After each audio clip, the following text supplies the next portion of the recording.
कराची में United goods transport TGA transport ऐं ॿियनि जे सॾ ते मुतालबनि जी मञता लाइ ॿिए ॾींहुं बि हड़ताल जारी रही।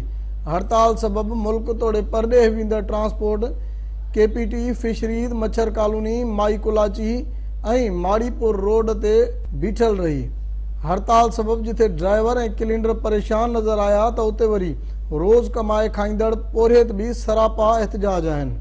उन मौक़े ते सिंध TV न्यूज़ सां ॻाल्हाईंदे गुड्स अॻुवाणनि ऐं मज़दूरनि जो चवणु हो त अदालती जवाज़ ॾियारींदे ट्रैफिक पुलिस गाॾियुनि खे शहर में दाख़िल थियण ते पाबंदी लागू करे छॾी आहे, जंहिंसां हू सख़्त परेशान आहिनि। ये जितने लोग आपको यहाँ नज़र आ रहे हैं ये सारे मज़दूर लोग हैं और बेचारे बेरोज़गार हैं। ये रोज़ कमाते हैं, रोज़ खाते हैं, रोज़ अपने घर ले जाते हैं। इनका चूल्हा बंद है।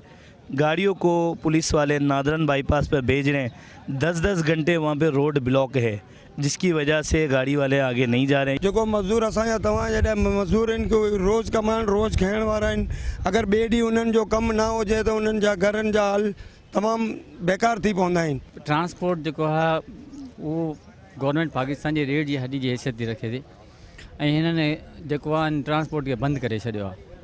छो किथे जे कंहिं बि कानून में न आहे त 11 बजे खां पोइ शहर बंदि कयो वञे।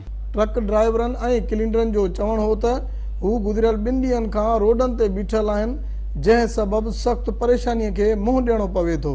हम इधर 5 दिन हो गए हैं, कुछ खाया भी नहीं पिया भी नहीं, हमारा पैसा भी ख़त्म हो गया इधर।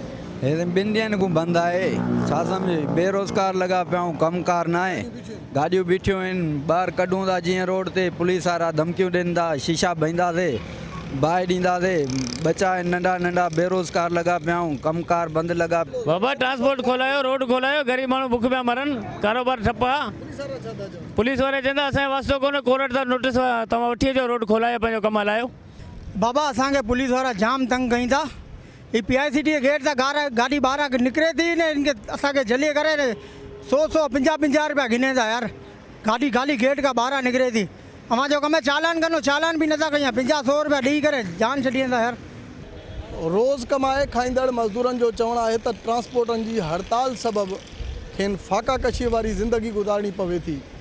ही सरकार खां मुतालबो कनि था त हैवी ट्रैफिक खे भले राति जो देरि सां ई शहर में अचण जी इजाज़त ॾिनी वञे त जीअं हुननि खे पंहिंजो रोज़गार मिली सघे। कैमरामैन गुलाम मुस्तफ़ा सां बशीर संजराणी, सिंध TV न्यूज़, कराची।